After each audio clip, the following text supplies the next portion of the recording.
Rushville, Indiana's Tony Stewart returns to the open wheel cars tonight at Indianapolis Raceway Park, but he's already had problems. Early in the practice session, Tony spun in turn 2. Then a few minutes later, he lost it again. And this time collected Bobby East. Tony faces an uphill battle, but you can count on the Rocket to put on a good show on the 5/8 mile oval. As a youngster, Tony dreamed of racing and winning in all 3 of the United States Auto Club's premier divisions. In 1995, he became the first in USAC history to be champion in all 3 divisions in the same season. Where did he come from? He was 3 wide, clear out of the flat spot of the racetrack, and went around both of them. Unbelievable. In July of 1993, Thunder introduced him to a nationwide audience. After winning an IRL championship, Tony headed south, where he's trying to duplicate those title efforts in the NASCAR Winston Cup Series. He loves to return to his roots and win, and he'll try again tonight on Thunder.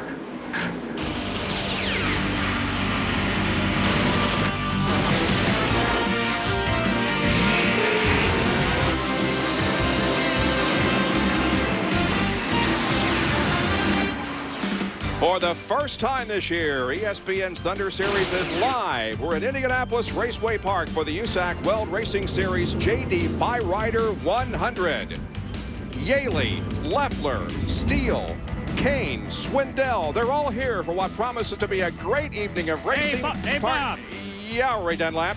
Listen, I heard you name off some pretty good names in that list, but you forgot a couple of them.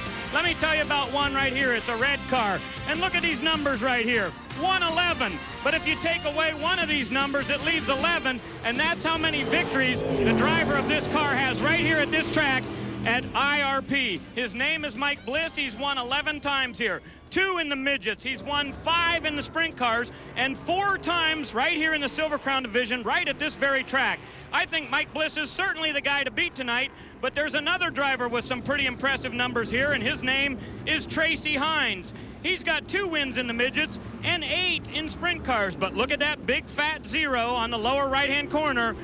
When Tracy Hines came here for our very last Thunder on ESPN, he was the dominant force in sprint cars. He should have won that race that night, but the engine let go in his Dynamics car, and because of that, Hines did not get his 11th victory.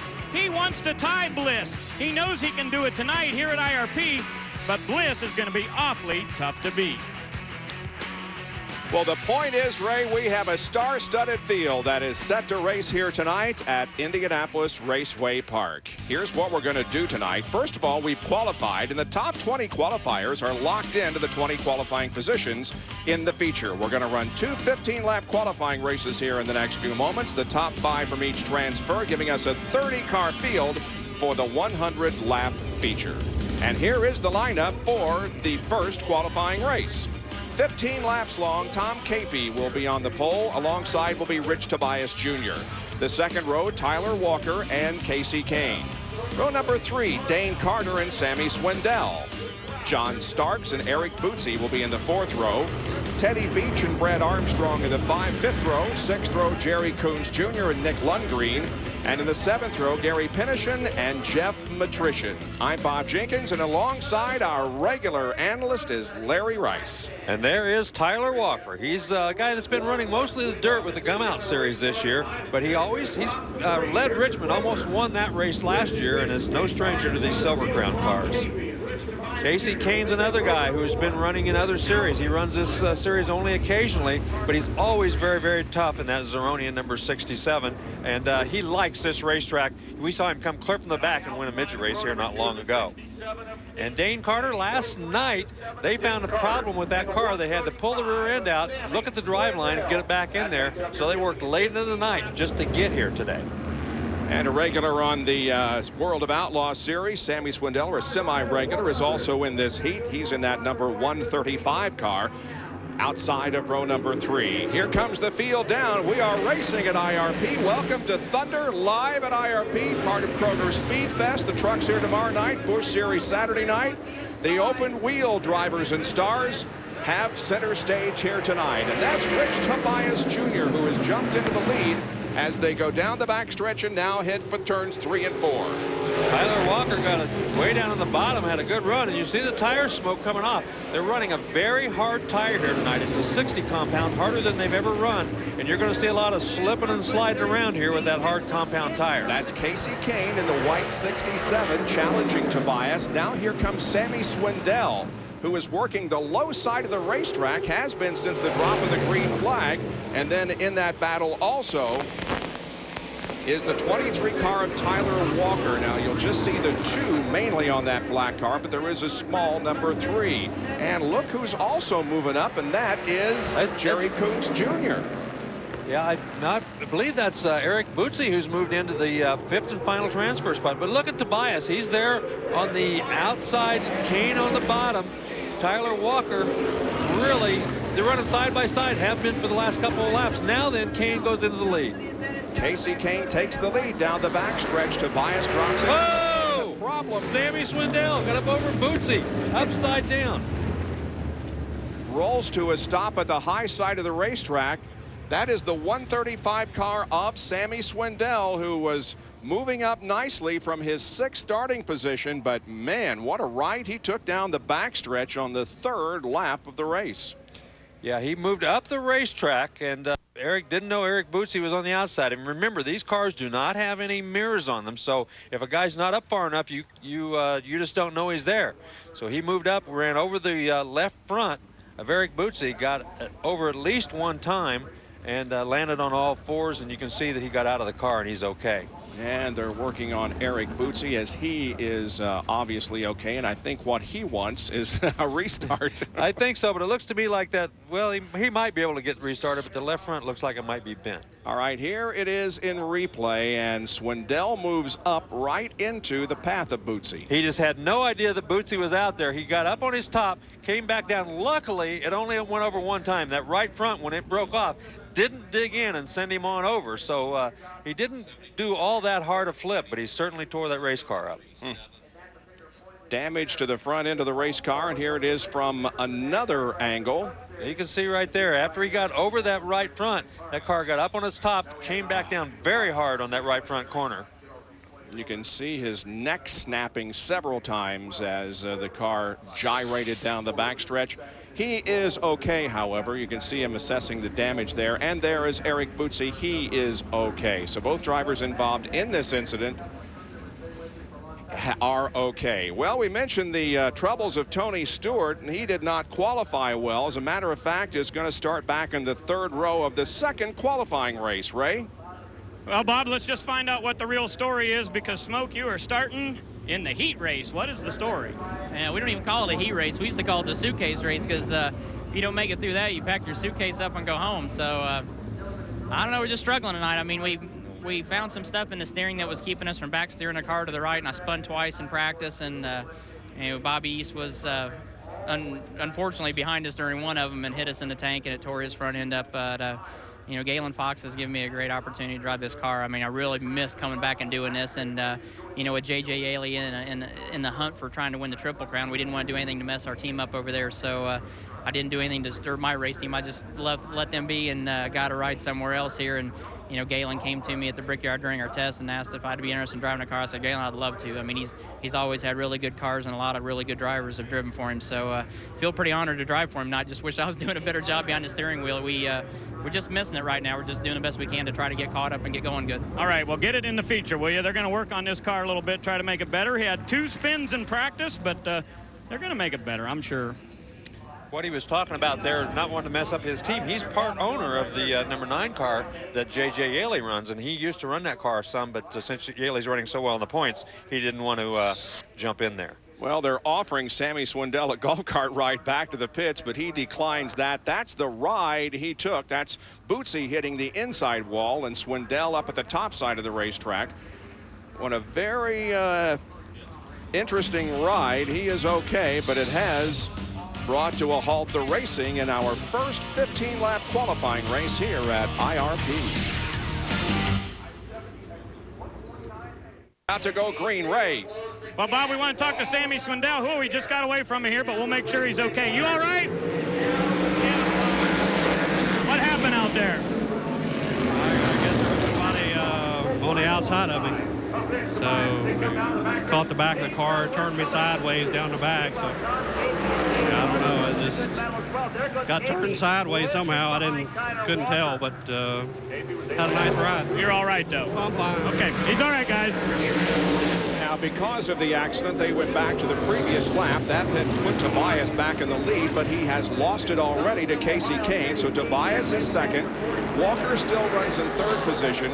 Then comes Tom Capey, and running back in fifth, and the transfer spot is occupied by Dane Carter. There he is in the 7 car. Right behind him is Brad Armstrong, and then that's Jerry Coons in the 35. And by the way, Coons is in a brand new car and has been struggling, but he's close to getting a transfer position here. Yeah, I think they're finally getting that thing figured out a little bit. He's trying to get up there where he can battle with Dane Carter. Dane Carter seems to have quite a bad push in that car as you see him coming off the corner. Wheels turn hard left, and he's lost. He got clear up beside Capey on the restart, and they banked wheels one time going down the back straightaway. And then after that, he started falling back just a little bit. That is Teddy Beach in the light blue, number 47. Right behind him in the green and black car is Nick Lundgren. So we're watching the battle here for the 6th and 7th position here between Armstrong and Jerry Coons Jr. Yeah, Casey Kane's pulled out into a pretty good lead. Nobody's going to probably catch him. So these guys all trying to catch up, and it looks like Dane Carter up there in front maybe putting a challenge on for the 4th spot. Carter has pulled away a little bit from Brad Armstrong. Armstrong slides way up the racetrack, and that opens the door for Coons, who takes advantage. But unfortunately, Teddy Beach could not. Well, now that Teddy Beach goes to the outside, he's going to try to make the pass on the outside as Brad Armstrong all of a sudden seems to be having all kinds of problems with that car.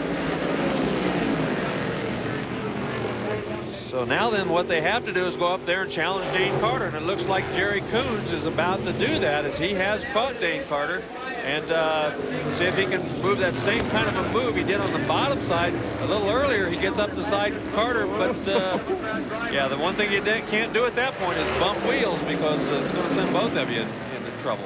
Jerry Coons from Tucson started back in 11th position, and now he gets a challenge from Beach on the outside as they come off the 4th corner. And Beach has done a good job on that outside groove. He's that's 2 passes he's made, both exactly the same around the outside. Oops, he gave him a little bump right there. So Beach now is trying for the 5th and final transfer position in this race. That's still occupied by the dark blue number 7 car. Oh, we're going to spin back in turn number 3. Looks to be Brad Armstrong in the 110. Yeah, Brad Armstrong spun back there. It appeared that he just was a little low on the racetrack. Couldn't tell if there's any contact or not. They've completed 10 out of the 15 laps, so they've still got 5 laps to go. And Brad Armstrong has been in 2 Silver Crown races this year, but it's not looking good for him here at IRP. We'll be right back.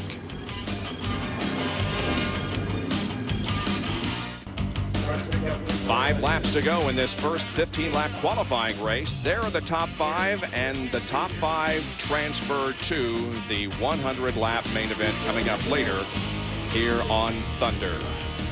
Well, our next Thunder will be right back here at Indianapolis Raceway Park, and it involves the USAC National Midget Car Series. Twin 25-lappers, and the big news is that someone could walk away with $50,000 if they won both. That'll be a nice evening of racing, October the 6th, 7 o'clock on ESPN. For more, log on to ESPN.com.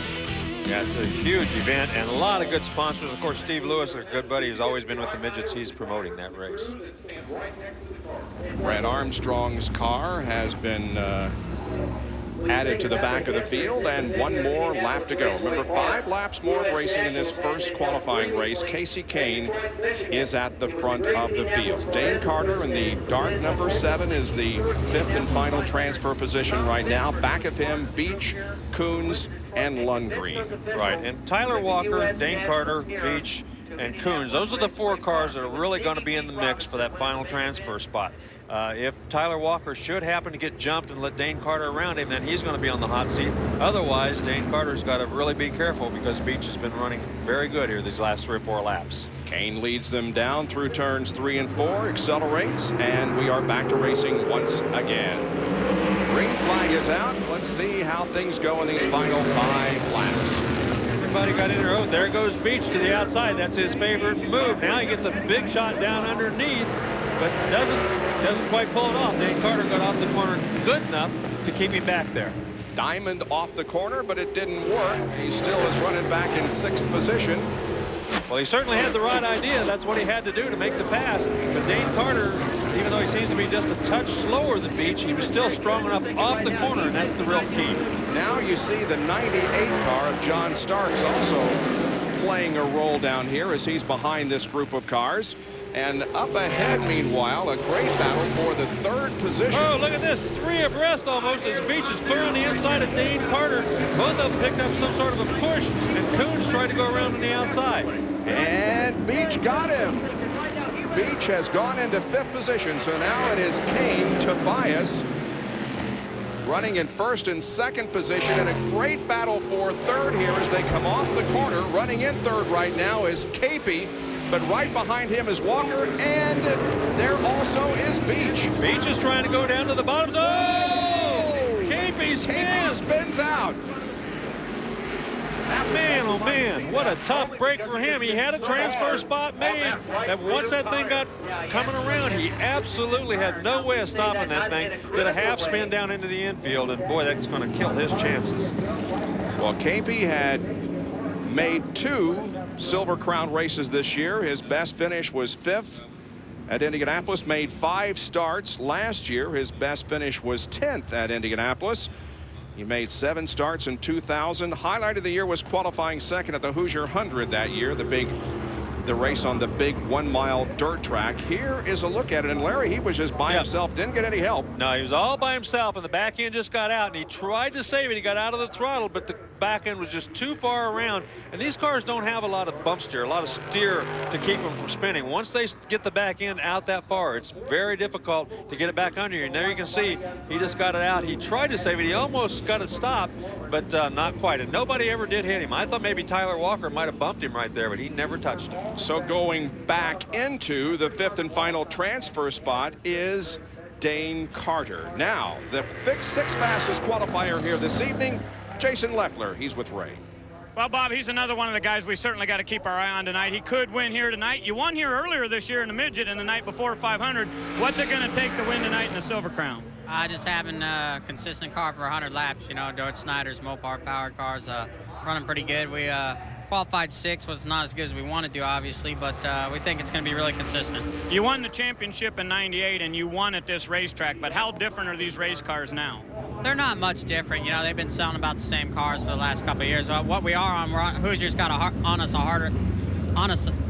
harder tire, and you know, it's really hurting us. You know, the pace has really slowed down, but it makes for some different racing, but it's good to, you know, have a little variety in there. Okay, good luck, and he'll have variety because he'll run the Silver Crown tonight and the Craftsman Truck Series here tomorrow night. So he's a busy guy, Bob. That's right. We'll have live coverage of that on ESPN at 9 o'clock tomorrow night. The NASCAR Craftsman Truck Series. They're the top 5 now, with just 2 more laps to go. So Beach moved into the 5th spot. Then we lost a car, and that put Dane Carter back into a transfer position. Right behind him now, John Starks and Jerry Coons Jr. But just 2 laps to go, and we'll be racing in 1 more lap.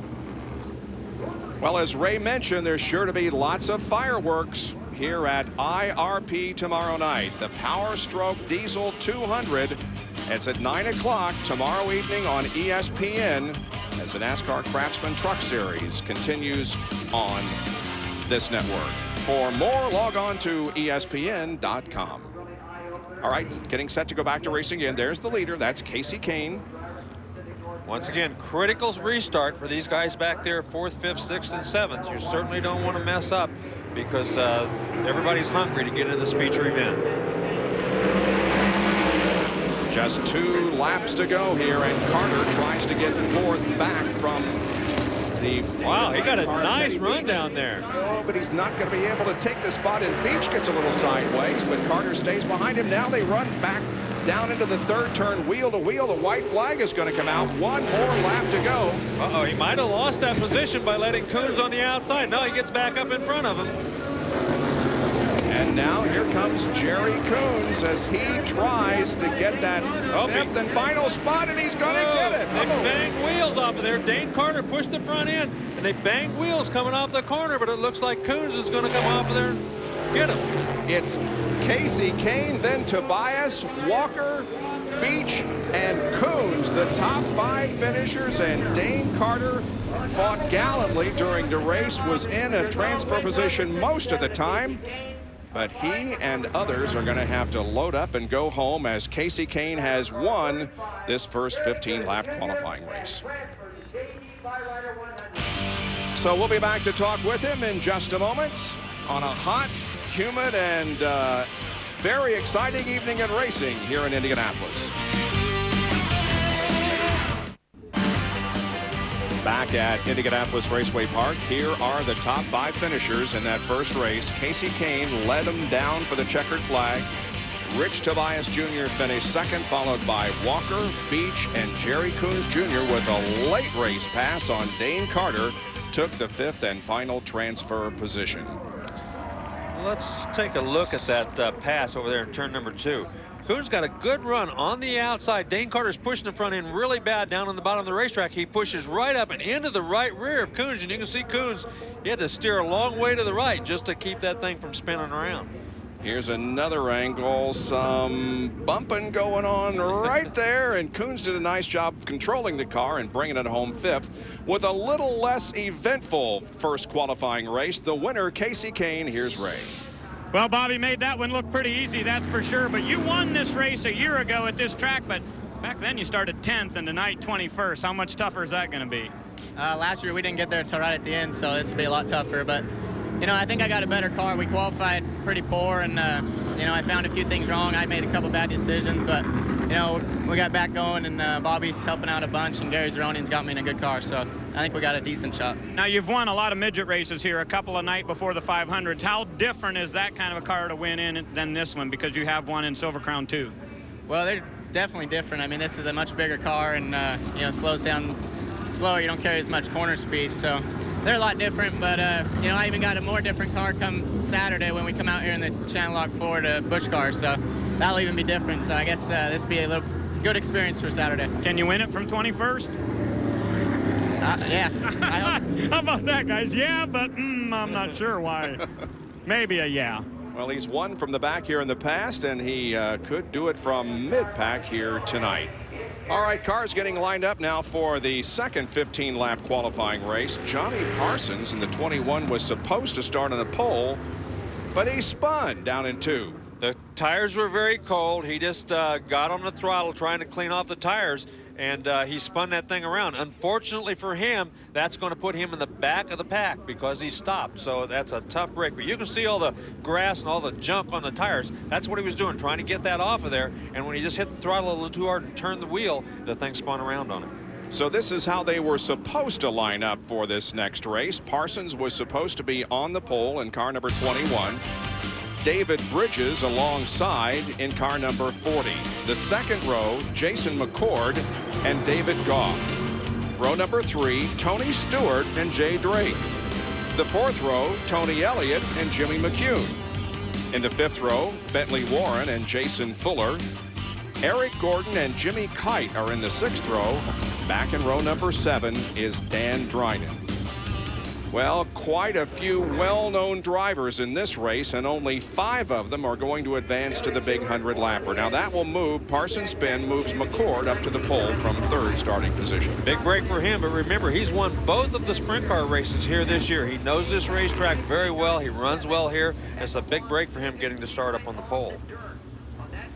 Now right behind him is going to be Tony Stewart in the blue 56 car, who again has had problems already here this evening, but he has had quite a career in open wheel racing in the United States Auto Club, won all 3 championships in USAC. Of course, he's a former Indy Racing League champion, and now doing quite well, of course, in the NASCAR Winston Cup Series. And Jay Drake will be starting in the car number 52. Yeah, he's had not as good a year as he would like to have had. He's a little slower this year. Remember, he got hurt. He got off to a slow start, but he has come a long way. The last few races, he's looked very, very good. He's yet to have a win yet, though. Do want to mention, too, that the 29 car of Bentley Warren, he blew a head gasket. He is going to start the race, but I'm not sure whether that car will be able to last or not. And up on the outside of the front row is going to be David Bridges, who has one USAC Silver Crown attempt in 2000, but has not yet made a feature event. He was the 1994 USAC Midget Car Rookie of the Year. All right, cars lined up very nicely, and we're set to go racing for another 15 laps to determine the final 5 starters in the J.D. Byrider 100. And Jason McCord gets a huge jump off the 4th corner, and David Bridges is going nowhere. He just got a terrible, terrible start. That's Tony Elliott in the yellow car getting around him down here on the bottom. He lost about 4 or 5 spots just in the first corner, although he got back around Elliott. And they're going to wave off the start, I believe, because McCord had such a huge advantage coming off the corner. They have decided that they will line him up and do it again. Well, that's not a bad decision. He did have a huge, huge jump on him. They like for him at least to come across halfway side by side, and obviously David Bridges was not even close to being up with him. So they'll take another lap or two, get back in line, and try once again. Once again, is a look at Tony Stewart, who ran second in a USAC sprint car event last month up in Wisconsin. And although Tony is, of course, devoting all of his time, most of his time, to the NASCAR Winston Cup Series, and wants, of course, more than probably anything in his career to win the Winston Cup title, he still loves to come back and run the open wheel cars when he can. Well, this is his home. This is what he grew up in. This is what he started in. He still loves these open wheel cars, and he's one of the, he's what I call a racer's racer. Kenny Schrader was the same way. He's a guy that he'd race just about any kind of race car, any place, any time, and he loves doing it. He doesn't do it so much for the money. I'm sure he charges these guys to do it, but he does it because he really loves it. And guys, keep in mind, right here at IRP was the place where Tony Stewart made his first ever Silver Crown start. That was back in 1992. Now, he finished 6th that time, but he's liked this track a lot. Remember last year he came here with George Snyder's car and had the engine go bad. Hard to believe it's been so long ago that happened. This start is very similar to the previous one, as David Bridges just has no luck whatsoever on starts. He has dropped back to about the 5th position. Yeah, it looks like he has some sort of an engine problem on the bottom end. The thing just won't take off with him, and I think they're going to go ahead and let this thing go this time. Well, McCord and Stewart are up front. Goff is running 3rd, and Elliott, and Tony's smoking the tires. He got on the brakes double hard just to keep him running over. And McCord, ooh, look at this. McCord almost came up and tapped him coming off the corner. And Stewart takes the lead at the end of the backstretch. Tony Stewart goes to the front of the field. Now McCord is running 2nd. That is Goff running in 3rd spot, and back in 4th position is Elliott along with Jay Drake. Jay Drake running in 5th, the final transfer spot. Now Drake tries to get around Elliott to move up one more spot. Cannot do it. Drake drops back into the 5th position, and there's a little bit of racetrack between the 5th place car of Drake there in red and the 6th place car, which is Bridges at the moment. Yeah, Drake is definitely faster than Tony Elliott right now. He's trying to get around. Now he uses that diamond. He goes high in the middle of the corner, off on the bottom, but could not get enough traction off the corner. You really got to get a nice straight shot off the bottom there in order to make the pass like he tried to do. That 20 car is a car that they use most of the time on dirt and on pavement. I'm not sure whether that's exactly the car they won earlier with at Terre Haute. They've run it on both pavement and dirt before, but they do have 2 cars. Tony Elliott has 3 Silver Crown starts this year. He won at Terre Haute, as you indicated. Ran 3rd at the fairgrounds, and is more at home on the big dirt tracks, but he's just about to lose the 4th position to Drake. Drake passes for 4th. Yeah, he got a little bit of a push up there coming off the corner, couldn't chase the throttle, and Drake he did exactly what he'd done about 2 laps in a row. He kind of diamond off the corner, and when Tony had to get out of the throttle just a little bit, he lost the spot. That's David Bridges, who we think has a flat tire. Yeah, it looks like he's got a flat left front tire. Every time he goes in, oh yeah, it's definitely a flat left front tire. Real flat, because when he gets on the brakes going in there, that thing's smoking all over the place. Right behind him is Bentley Warren in that 29 car. Remember we said at the beginning of the race that he had a head gasket problem with that car. So if he does make the feature, it'll be interesting to see if they have enough time to repair that problem, or if they had enough time to repair it before this race. And he is about to lose the spot too. Oh, they bump wheels there in the fourth corner.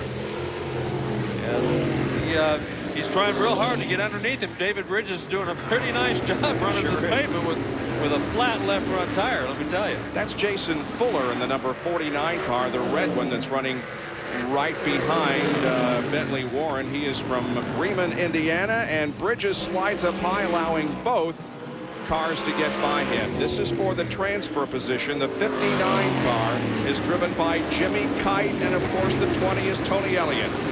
Jimmy Kite started 12th. Oh, he hit him right there. And Tony Elliott's not going to be real happy about that. But now then he goes to the high side, and Tony says, I'll pay you back. I'm just going to slide up and bump you back. Bumped again.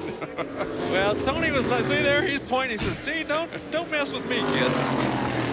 Jimmy Kite, 2 Silver Crown starts this year, ran 26th at Pikes Peak and 31st at Richmond. He's a 3-time Indianapolis 500 starter and started in 22 Indy Racing. Look out, look out. And he's got him this time.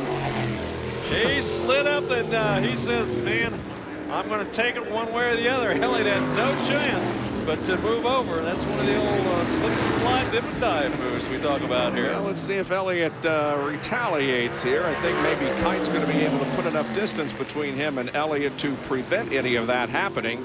Well, and Tony Elliott, obviously, that car is just not handling right. Not handling real well. He was standing up in the seat trying to get back up there to have a chance, but it doesn't look like he's going to be able to do that as Jimmy Kite's pulling away just slightly. 12 laps are completed. Tony Stewart leads. There's the battle for second between McCord and Drake. Ray? Well, guys, McCord certainly, as you documented, pretty good at this racetrack. But while we were back on that other battle with the 20, Tony Elliott, keep in mind, that is a dirt chassis that they brought here. So really no wonder that they weren't able to make this feature with it. But that is a former winner at this track, but about 5 years ago.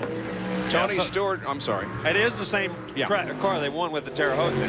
As we talked about earlier. White flag is out. You can see the interval that Tony Stewart has opened up between himself and this battle for second position between McCord in the 4 and Jay Drake in the 52. So it looks like that Tony Stewart's going to overcome some of those problems that he suffered earlier in the evening and is going to win easily.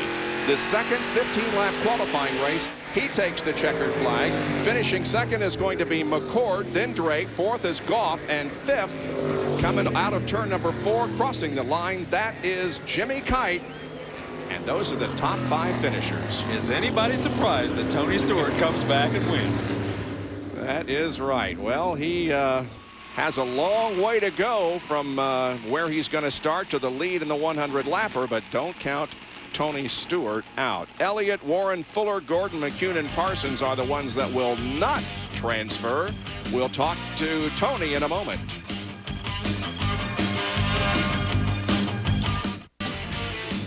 Top 5 finishers in this second 15-lap qualifying race. Tony Stewart is the winner, followed by McCord, Drake, Goff, and Kite. Those 5 qualify and transfer.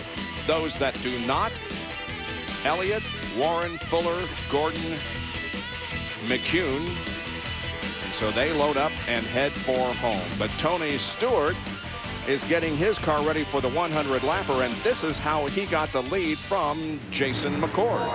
Looks like he went clear down to the yellow line, got a good run down the front straightaway. He goes in and almost runs over McCord going in. He got such a good run on him. He went to the outside. McCord just loses the rear end a little bit, and he just motored on by down the back straightaway. And won the race easily, Ray Dunlap. Well, he sure did, Bob, and there's some serious chassis notes going on here. Bliss coming over to try to find out how good that car was. Didn't qualify very good, but sure ran good in the heat race. Yeah, times are a lot better this time. Just taking some time to figure out what this car really likes. It's a different tire combination than the Silver Crown guys have run here, so it's a lot harder right rear, and it's kind of thrown a bunch of guys off for a loop. It's hard to get the right rear of the car to grab the racetrack, so we're trying to make the other 3 corners of the car do all the work of 4 tires. So it's a lot better that time. It was pretty good at the beginning there and then got tight as we went, believe it or not. And I didn't think we could get tight here with this tire on the right rear, but we're going to have to go undo a bunch of the stuff that we just did. So we'll go back there and work on it. And good thing is we got a chance to run on the track right before the main, and the track's cooling off. And this place is just like Charlotte with the Cup cars or Indianapolis. It's very, very temperature sensitive, and having this will help us for the main. I don't know if we can catch up to Bliss and Leffler, but we'll do our best. You won back here in '98. Is this track the same as you remember it? It's a lot different. It's changed personalities. This place was really neat when it had the old pavement on it. It was stepped, had about 3 or 4 different degrees of banking, and the higher up you went on the outside of the track, the steeper the bank got. So you ran right around the wall. But now it's a racy track because you can run high, you can run low, you can run where you need to make your car work. But sometimes it makes it a little bit difficult trying to figure out exactly where you need to be and how you have to set your car up to go around here fast. Well, the good news is he's got a lot of cars to pass in that feature because he'll start 22nd. But, Bob, keep in mind, car number 56, the best they've ever done here at IRP, was 6th place with Dave Darlin in it back in 1995. So they're hoping for a lot better with Tony Stewart tonight. Will be interesting to see him move up through the field. Well, there's Tony Elliott, as he is one of those who did not make the transfer. But there was a great battle between Kite and Elliott at one point. And that's where Jimmy Kite got into him, not just a little bit. He hit him pretty hard, and Tony Stewart didn't like that all that much. But when Kite comes back, he goes up, and Elliott just had to move up the racetrack here. He's going to get banged into, and Kite made the pass. And Jimmy Kite ended up in 5th position and is in the big show. Well, this whole facility is owned by the Indian National Hot Rod Association. They will be here for the USAC Nationals in about a month, but between now and then, Infineon Raceway closes out the 3-week Western Swing when NHRA thunders into the Sonoma Valley for the 15th annual Frem Autolite NHRA Nationals. Eliminations at 7 o'clock Sunday, qualifying at 9 Saturday. For more, log on to ESPN.com. The engines have fired, and now the cars will be rolling off in just a few moments. Some of them are beginning to already. The J.D. Byrider 100 underway in just a moment, Ray. Well, Bob, Dave Steele is really set on winning this championship this year, so he brought a backup car today just in case they had any kind of problems. Now, before the race started, he told me if I wanted to drive it, it'd be just fine. I could, but the only way I could would be if I used these particular tires this weekend. Now, they've got a really hard tire on these cars on the right rear. I don't think I'd make it very far with this one. Hey, I used to run with tires like that. Don't laugh. That's how old I am. And the strange thing is he won with them. Well, they weren't quite that hard. But here's the lineup for the feature event of the evening. On the pole, Mike Bliss, car number 111. And alongside J.J. Yaley in number 9. Second row, Russ Gamester on the inside and Chet Phillip alongside. The third row, Aaron Fike and Jason Leffler. In the fourth row, Brian Tyler and Tracy Hines. Row number 5, Aaron Pollock and Bobby East. The sixth row, Derek Davidson and Dave Steele. Back in row 7, Jonathan Bennard and Dave Darlin. P.J. Jones and Carl Edwards are in row number 8. The ninth row, Brad Knopfsinger and Ed Carpenter. Paul White and Johnny Heidenreicher in row number 10. White, of course, the defending series champ. The 11th row has Casey Kane and Tony Stewart. Watch those guys. Row 12, Rich Tobias Jr. and Jason McCord. In the 13th row, Tyler Walker and Jay Drake. Row number 14, Teddy Beach and David Goff. The 15th row, Jerry Coons Jr. and Jimmy Kite. And for you Tony Elliott fans, fear not. He is in the lineup, got a provisional because of the fact that he is in the top 30 in the point standings. Didn't make the race under normal conditions, but is in the lineup starting back in 31st position. There is Chet Phillip getting ready to go. He's driving a chassis that he and his brother built, the Tex-Mex they call it, and he's a very versatile guy. He just won a big stock car race here in Indiana just a week or so ago, so he runs just about everything. What's that thing on the side of the car, back of his head? I think that's an air ventilator. That puts air through the helmet, much like the stock car guys do. A lot of the open wheel guys don't run those, but since he is a stock car guy part-time, he wears that kind of helmet and runs that air ventilator in there. Chet Phillip, of course, ran at the Indianapolis 500 back in 1982 and 83, finished 24th in 82 and 33rd in the 83 500.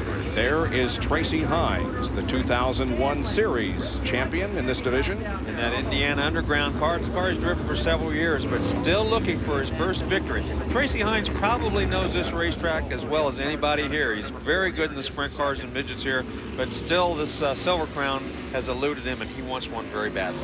The 1999 most improved driver in this series was Brad Knopfsinger. What's this I hear about him maybe going drag racing? Brad Knopfsinger says he's going to run a funny car next year in drag racing. He's been testing already. He says he's got some great reaction time. Everybody was kidding him. He was too old to get off the line, but he said his reaction time is great, and that's what he's going to do, go drag racing next year.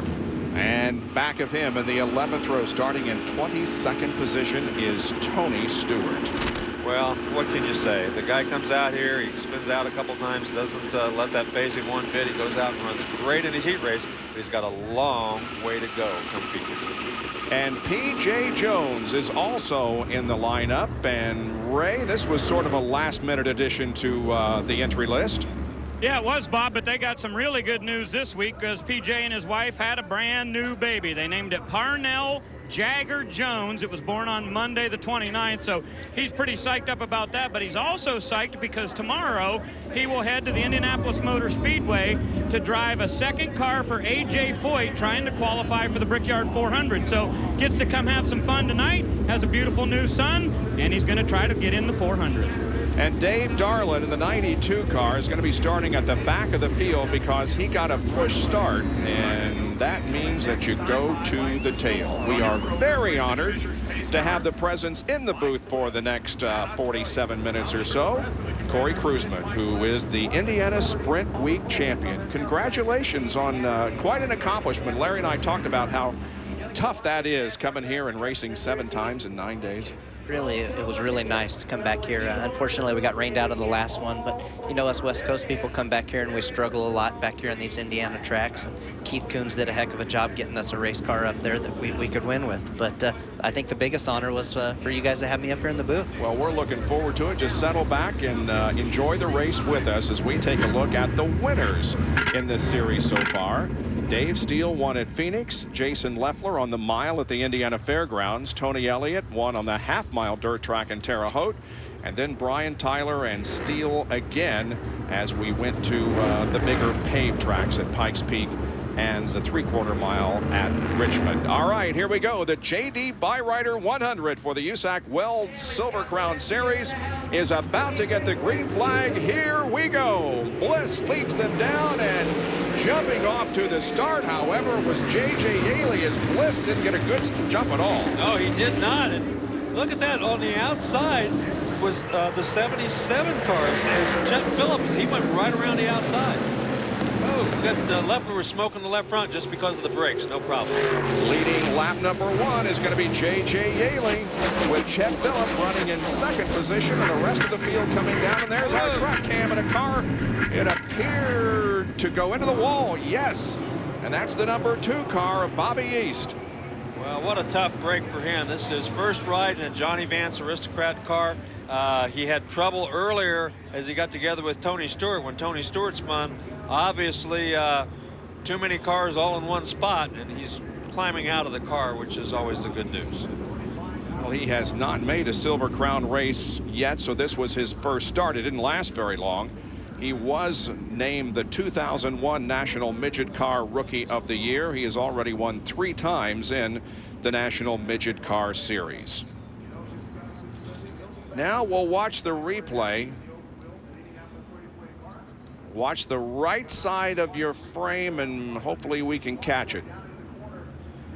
Yeah, he's already hit the wall by the time we catch it, because we see him up there, but he just went into the corner. Probably what happens in a case like that more often than not is 2 cars head for the same spot. He was probably either the 2nd or 3rd car on the outside. Somebody hit his left front, and he just couldn't get the car turned.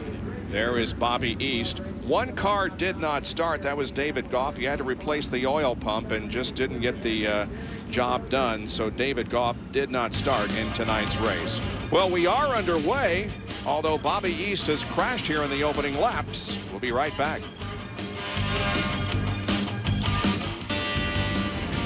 5 laps completed under caution here at IRP. Yaley, Phillip, Gamester, Bliss, and Leffler are running at the front of the field. Bobby East, not been a good night for him. He ran into Tony Stewart, who spun during hot laps, and then he crashed out in the early going here tonight in the feature.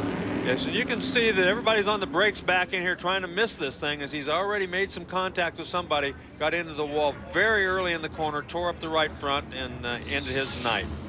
And he'll watch the rest of the evening from the sidelines as Yaley leads them down for a restart. Tony George watching the activity here at IRP as we're back to racing.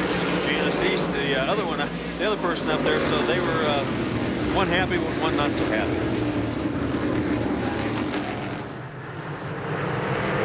You can see it was a pretty good start back there. This time Mike Bliss gets off to a pretty good start. The 11 car and the 111 car teammates from George Schneider's team running there pretty close to each other. That is Jason Leffler in the number 11, and of course the pole sitter Mike Bliss in 111. I think we developed this shot several years ago, and it's as good now as it was back then. On board with Tony Stewart as he tries to climb up through the field. He is currently running in 17th position, started 22nd.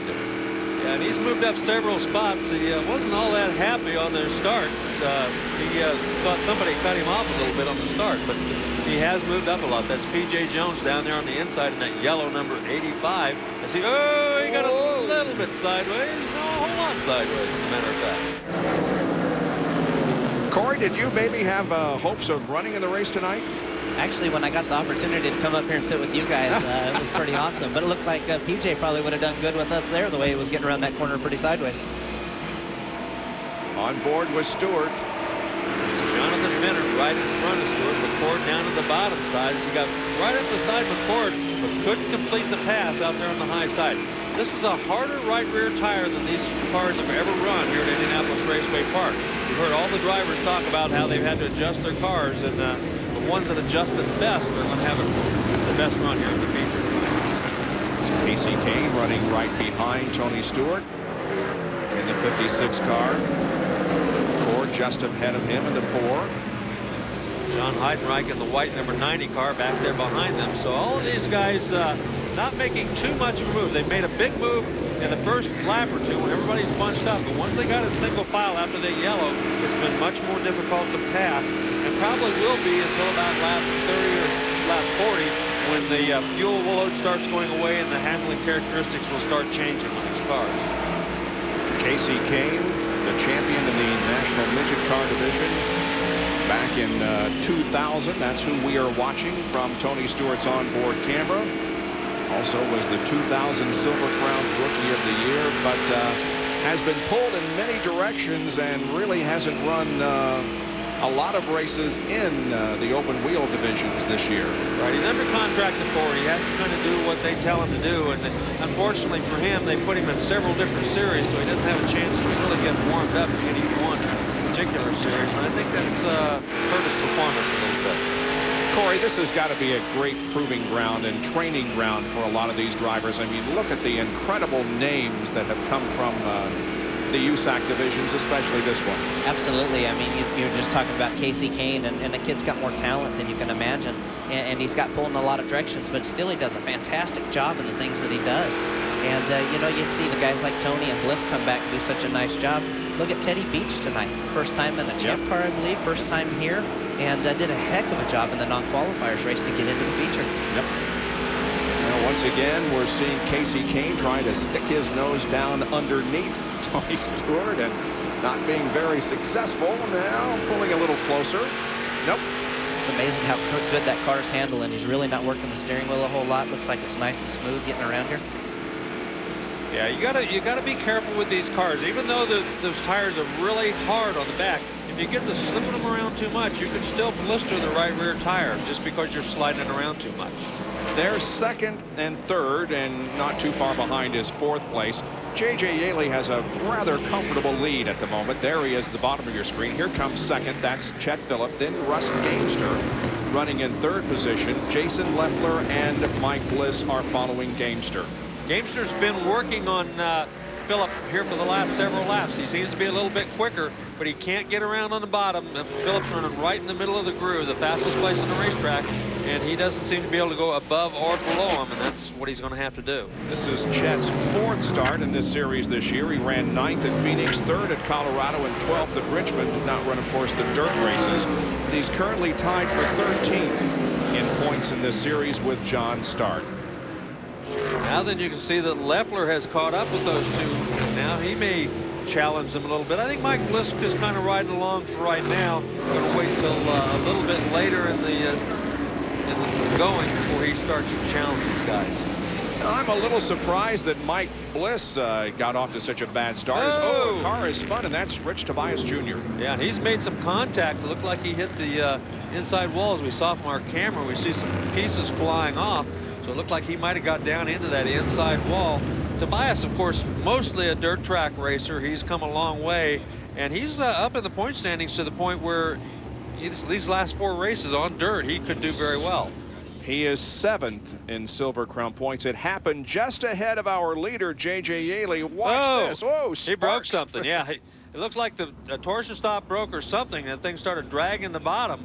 Oh, I think the rear axle broke. Yeah, it looks like it's broke. The wheels are tapered pretty good inside, like the rear end giveaway. Yeah, absolutely. The rear axle broke on that thing while he's going down the middle of the back straightaway. And it's already, yeah, it was definitely, Corey, you're right. The rear axle broke on that thing, and lucky it didn't get him upside down right there.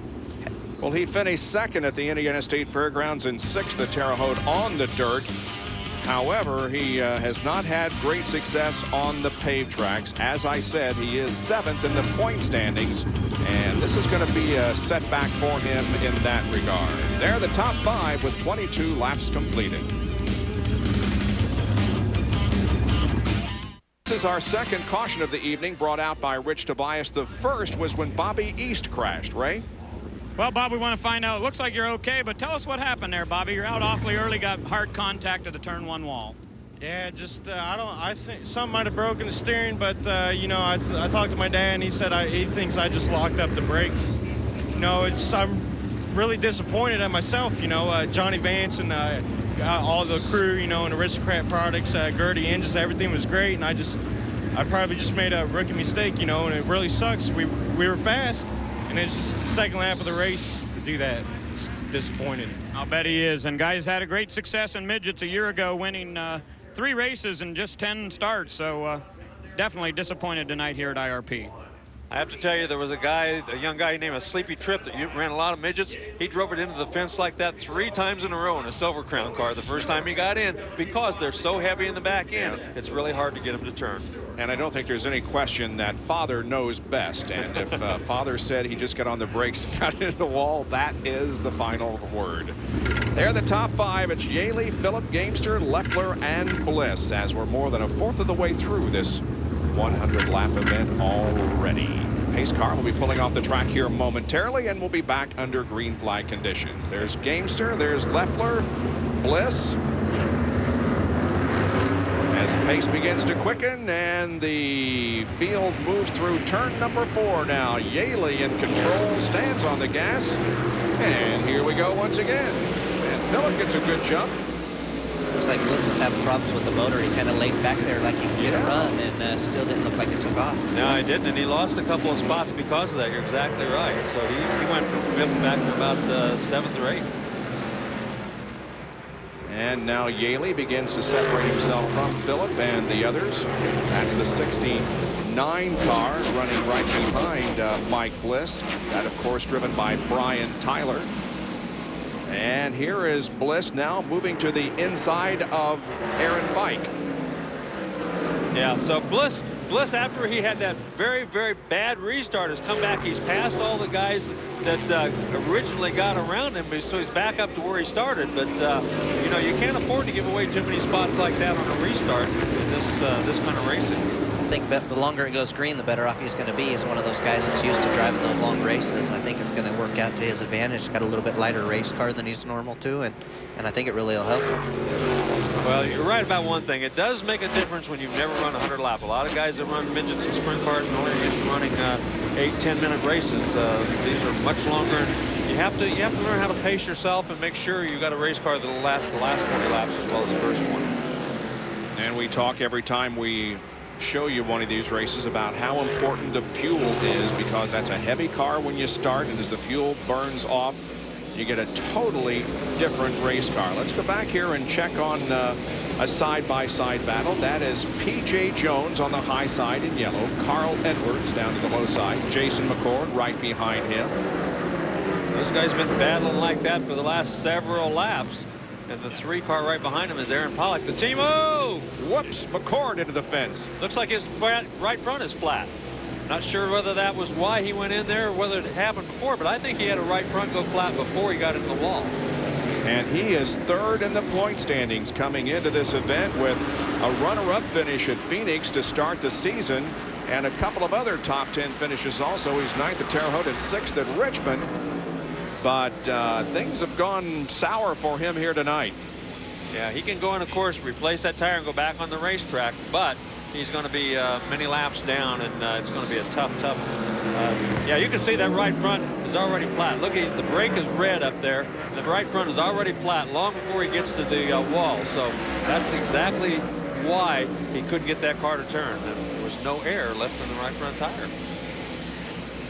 He was trying to get her whoa too. He was hard on the brakes. Tony Stewart has moved up to 14th position now. Again, he started in 22nd position and is up to 14th. There's still a real good sign of that steering wheel being real smooth. Doesn't turn it a whole lot, like he's being able to save that right rear.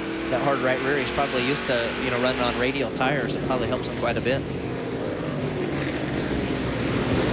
There he is. By the way, Ed Carpenter, who was running right behind him, was penalized 2 spots on the first restart for jumping the restart. We showed you a shot of Tony George, the president and CEO of the Indianapolis Motor Speedway and the Indy Racing League. He is spotting for Ed Carpenter, who is his stepson. And Ed, again, penalized 2 positions for jumping the restart. And there's Jay Drake. And and Casey Kane has retired from competition. Well, we documented that he had not had all that great a year and had all kinds of problems, and that seems like it's continued here tonight. Tough break for him. All right, here's 2nd, 3rd, 4th, and 5th once again. Chet Phillip and Russ Gamester, followed by Leffler and Bliss. And Gamester has been all over Chet Phillip for the last few laps and just can't seem to make any headway. And now Jason Leffler is all over Gamester. Yeah, it seems like Phillip is probably the slowest car in that group, but not by much, because every time they go offline, every time they go high or low to try to get around him, as Jonathan Bennett pulls into the pits, why they, they just can't do anything, and they fall back a couple of car lengths. He pulls down to the bottom. He tries to get a run, but he just can't get up there far enough. Bliss tries on the outside, but it's also equal. These cars are running so equal, they just can't get that little bit of an advantage. Everybody but J.J. Yaley, who has a nice lead. Casey Kane is a very disappointed driver, Ray. And Bob, we need to find out what happened. Casey, what put you out of the race? The car was just so tight. I couldn't even hardly make it through the corner. I was more in the way out there, so I want to get out of the way and not, screw any of the leaders up. And, I just look forward to coming back Saturday and racing the Channel Lock cars. Be it, hopefully we have a much better car than that. Okay, good luck. Not happy with the car, Bob. That's why he put her into the pits. He came in as the defending champion of this event. He exits, however, early in the contest. Continuing to watch 2nd, 3rd, and 4th here as now Bliss has dropped back a little bit, but 2nd, 3rd, and 4th continue to run very, very close. Chet Phillip, Russ Gamester, and Jason Leffler. Yeah, those 3 guys have been running pretty much lockstep the whole last 20 or 25 laps. I'm not sure what happened to Bliss, because he was right there with them until about 3 laps ago, and suddenly he went a little bit backwards. Here is Tracy Hines in the black 37 and Aaron Fike in the 93 car. Aaron, as I mentioned earlier, is a member of the Infinity Pro Series, the new stepping stone supposedly to the Indy Racing League. He's had great success in that series. He finished 11th in the opener at Kansas City, 3rd at Nashville, and 4th in the rain-shortened event at Michigan International Speedway. Well, a lot of good young talent in this series, and in all the series that USAC has, really. But Tracy Hines is one of those guys that's been around a while. He's had a couple of shots maybe to run some bigger cars, never with the IRL, but that's really his goal, is to get either in the NASCAR or the IRL. On board once again with Tony Stewart. Oh, and a challenge. That's Ed Carpenter taking the spot from Tony. And he's not letting that name scare him too bad. He pulled right up there, gave him a little slide job, and Tony had no choice but to move over and let him go. And Carpenter, another driver who is running the Infinity Pro Series this year, finished 3rd at Michigan just last week in a very, very impressive performance. You can see that Tony Stewart tried to get back up there and make a move on him, couldn't do it, as both of them now go to the inside of Derek Davidson. Davidson gets passed by Carpenter, but Stewart doesn't make it. Boy, when you start off as far in the hole as Tony did tonight, it's very... Oh, and Carpenter almost lost it there in the second turn. That's Jonathan Benner to the 99, who Larry mentioned pitted earlier. Well, up front it is J.J. Yaley, who continues to lead the J.D. Byrider 100 at IRP.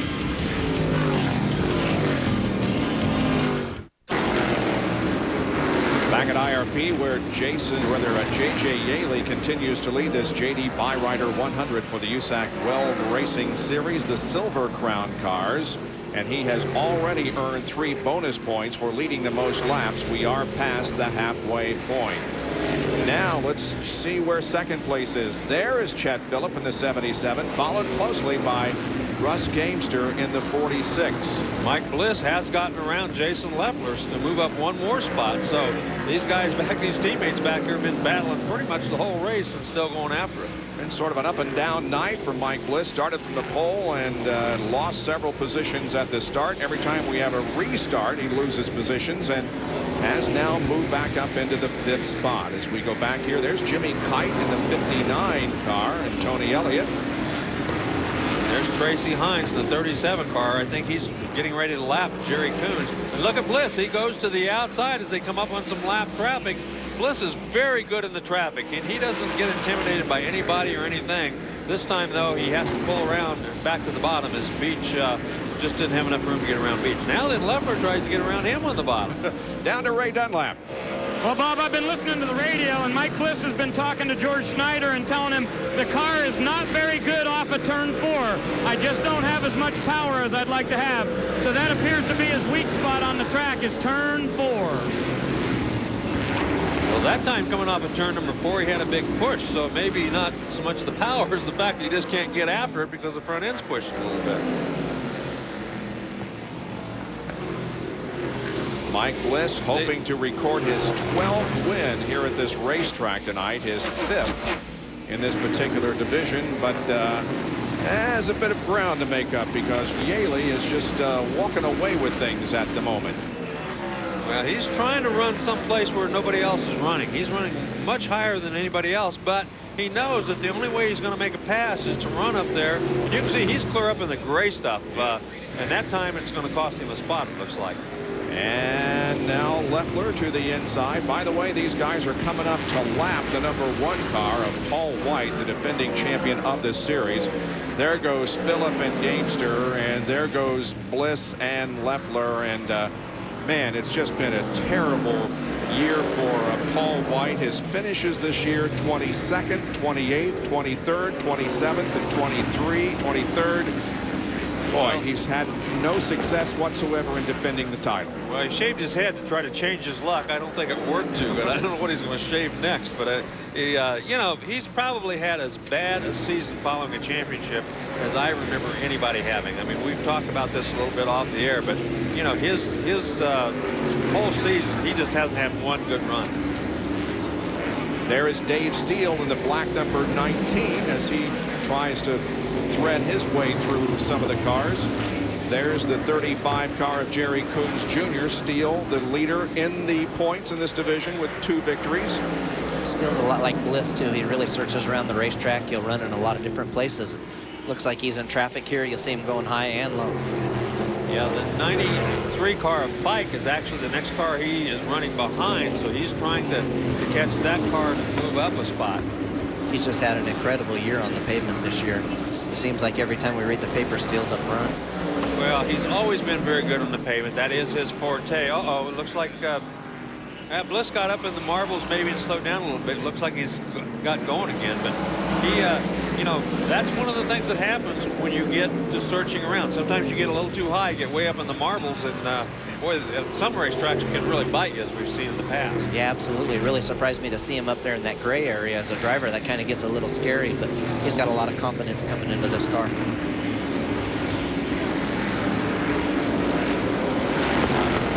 Mike Bliss, 37 years of age, from Milwaukee, Oregon. There he goes to the inside of the 25 car of Derek Davidson. Let's take a look at this. He goes to the inside of Gamester.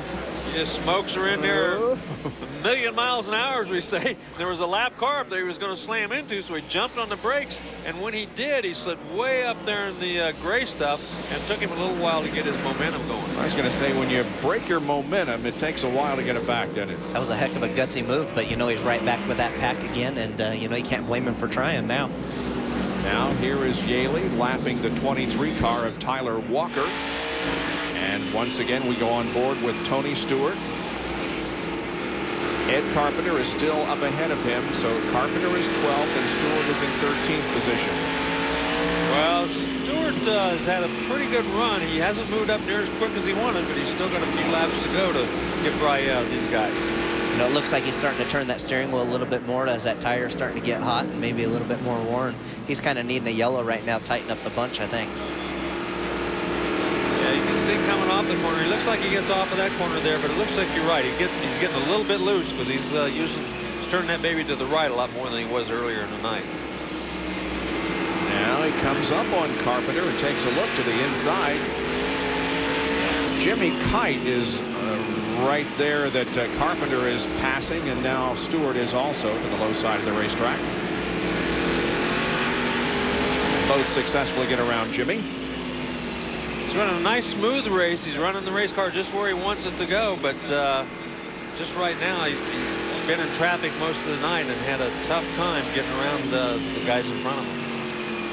This racetrack's pretty physical too on a driver. It seems like it could really wear you out in a hurry. It's doesn't give you a whole lot of time down the straightaways to kind of regroup. Oh, look at Bliss. Look at this. Talk about driving in there a million miles an hour. That time he did it on the high side, and looks like he might have pulled it off. He and that 11 car of Jason Leffler must have passed each other about 4 or 5 times already in this race.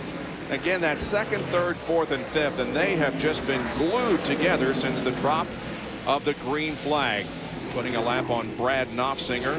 But Chad Phillip there in the 77 has been able to stave off the challenges of everybody so far and maintain that second position. And again, we mentioned this before, but that's a different chassis that Chet Phillip drives. He makes his own down in the San Angelo, Texas area, in Ozona, Texas. And oh, there's Bliss now to the inside of Gamester. Remember, we tried this a few laps ago and it didn't work for him, but it did that time. Bliss moves to third position, putting Russ Gamester back to fourth spot. We'll be right back with more live from Indianapolis Raceway Park.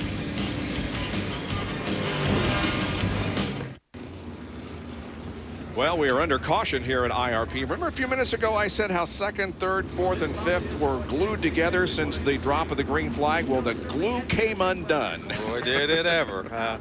Mike Bliss, who had just gotten into third place, was really fast through the middle of the corner. He just went in under Chet Phillip. The front end push. He knew he was in trouble. He jumped on the brake, but it was too late. Man, he nailed Phillips right in the left rear and put him hard into the wall.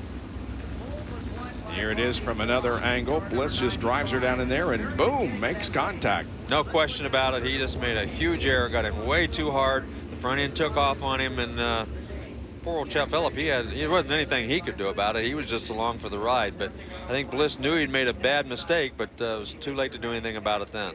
And Bliss is still out there, Corey, and I'm kind of surprised because he had quite a hard contact there with the right front of the car. Yeah, that was quite a bit, and these cars seem to be pretty temperamental, but it looks like it's pretty good.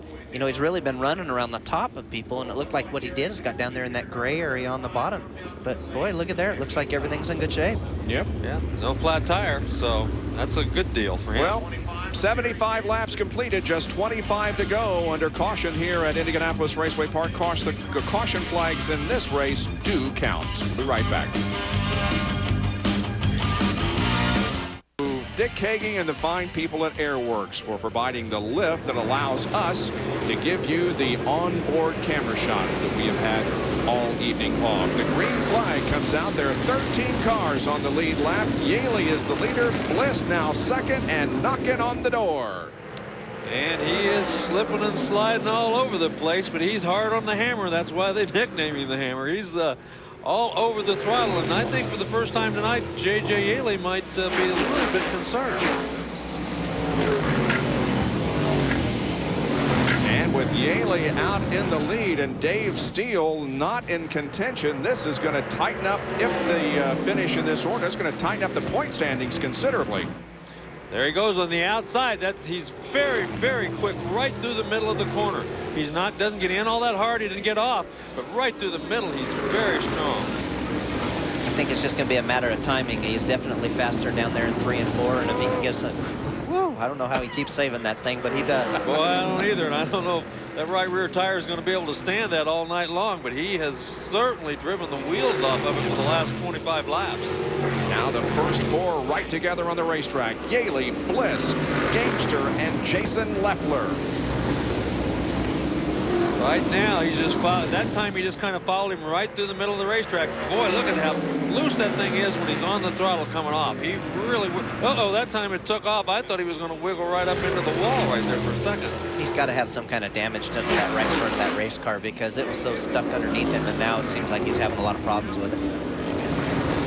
Look at Leffler now. He's down to the bottom side of Gamester. He couldn't quite make it stick down there, but these first 4 cars all, as they have been all night, very, very quick. Well, Ray Dunlap, as I indicated earlier, if they finish in this order, we're going to have a nice tight points battle shaping up. Yeah, we really will, Bob. You know, Dave Steele started 12th tonight, and he had moved up to 5th at one time, but now he's back to 11th or 12th. But the guy that's really on a move is P.J. Jones. Have you guys seen him? He started 15th tonight, and now he's up to 6th. So Jones really putting the hammer down, too. And there he goes. He's to the outside once again. He's got it. I think he's going to make the pass this time because Yaley's just going to have to. Yaley's going to slide up in front of him and cut him off, I think, and he did. But look at this. He takes it. He goes right to the bottom. As soon as Yaley moved out the bottom, he turned that baby and went right underneath him. And Mike Bliss takes the lead on the 85th lap, but can he hold it? Here comes Yaley back. Nope, he's not going to be able to retake the lead as Bliss continues to run up front. 15 laps to go. You know, it looks like Bliss is doing a lot of a diamond, and that's something we do a lot on the dirt. I've never really seen anybody do it on the pavement, and he's doing a heck of a job at it down there in 1 and 2. Boy, Leffler hit the wall on the back straightaway, jumped up in the air a little bit, but now then everybody's got their work cut out for him because Mike Bliss looks very, very fast. 15 laps to go. Yaley had such a huge lead before the caution that was brought out when Bliss ran into Chet Phillip. And with the restart, now Bliss has taken over command of the race, and Yaley is struggling to hang on to second as both Gamester and Leffler are right there behind him. Looks kind of like JJ's got a push. He's getting in a lot lower than he has been all race, and looks like he's really got that steering wheel turned after the apex there. Tony Stewart, by the way, has moved up into the top 10. He is now in 10th position after starting at 22nd spot. Tony Stewart is 10th. Continue to watch the action up front here, 2nd, 3rd, and 4th, as Bliss now pulls ahead of Yaley. You can see Yaley, the right rear tire smoked a little bit as he got off the corner that time. But Mike Bliss was phenomenal the way he was slipping and sliding. He had both ends of that thing pointed towards the wall at different times in the same lap, and still never even came close to crashing, it looks like. It's a heck of a run for a Gamester. He's had a tough season this year also after changing manufacturers after he had such a good year last year. It looks like he's going to have a nice run. And there is P.J. Jones, who qualified on the pole and finished 2nd in this race back in 1994. Made 3 Silver Crown starts last year, finished 4th at Phoenix in his only start this year in this division. And I think he's the fastest guy on the racetrack right now. I mean, he's gathering up these 2nd, 3rd, and 4th place guys every lap by about 2 or 3 car lengths. I just think he's going to, and he's doing that old diamond thing you were talking about, Corey, going right up the middle and coming off the bottom of the racetrack. Now Leffler begins to work on Russ Gamester. It didn't last long. Yeah, and Yaley's right rear tire is really going away. It's smoking off the corner every time. It's really, really hot. That means he doesn't get a lot of forward traction. It's just spinning.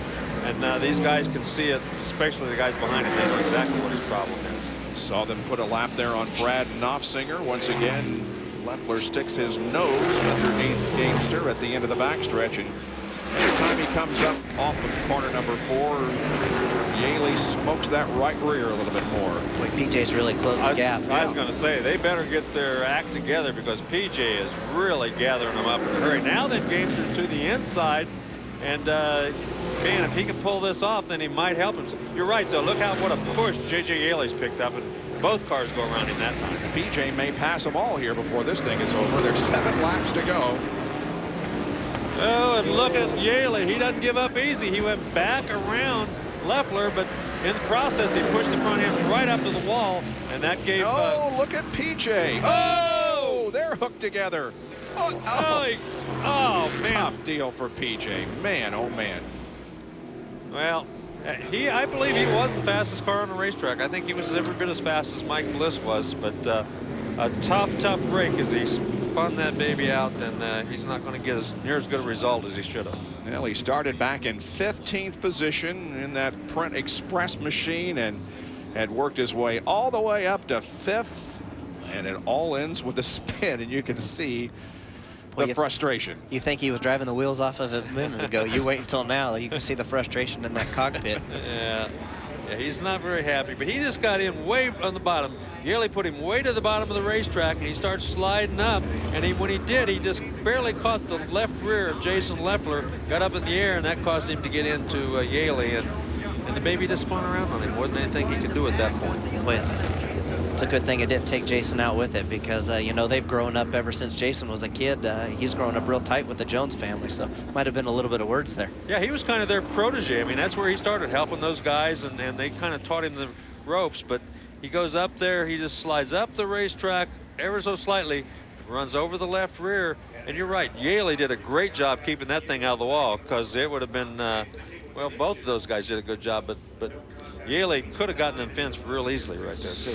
Well, we've got 4 laps to go. 4 laps to go. We are under caution, so if we go back green, and I think we're going to, it's going to be a very short green flag race. Coming up in just a moment. Stay tuned for the WNBA, the Seattle Storm against the LA Sparks. That's coming up in just a couple of minutes. And don't forget the NASCAR Craftsman Truck Series event, which will be happening on ESPN tomorrow night at 9 o'clock Eastern Time, 6 Pacific. That's the Power Stroke Diesel 200. Dr. Jerry Punch, Phil Parsons, Ray and Amy will all be here tomorrow night at 9. And don't forget our next Thunder, which will be here at Indianapolis Raceway Park on October 6, 7 o'clock. The twin 25s for the USAC National Midget Cars. If somebody can win both, $50,000. That is a chunk of change. And I just wanted to tell you, you told me you were going to go to that Bob Winnie Classic when the IRL was running down in St. Louis. Yep. I got a Bob Winnie t-shirt. I'll loan it to you, okay? Oh, very good. Yeah, that's the night before the IRL race at Gateway near St. Louis, and they're going to have a big race at Tri-City Speedway. Okay. Just about to go back to racing here. We will have a green-white checker. Okay, we'll see if Gamester can get all of his act together and get any kind of a jump on Bliss. I don't think it's going to be a very easy thing to do, though. Green flag, 2 laps to go. Well, unfortunately, we're not going to be able to talk to Mike Bliss because we have to get off the air because of the WNBA game. However, we will be able to bring you the conclusion of this event. Bliss. Now, Gamester. Gamester gets in there real hard, gets right up behind him as the white flag comes out. 1 to go on the 5/8 mile at Indianapolis Raceway Park, and Gamester is going to give it all he can in this final lap. Bliss holds off the challenge. Mike Bliss starting from the pole position Oh, look at this. Look at this. Here's Gamester. Nope, he's not going to be able to do it. Gamester isn't, and Mike Bliss will come off turn number 4 and win it, but by just inches over Gamester. And Bliss wins his 12th event here at Indianapolis Raceway Park, the all-time leader, and it's his 10th career Silver Crown win. Mike Bliss wins here at Indianapolis Raceway Park in the J.D. Byrider 100. Thanks to Larry Rice and Corey Kruzman and Ray Dunlap. I'm Bob Jenkins. Thanks for being with us. This has been a presentation of ESPN, the worldwide leader in sports. For more, log on to ESPN.com.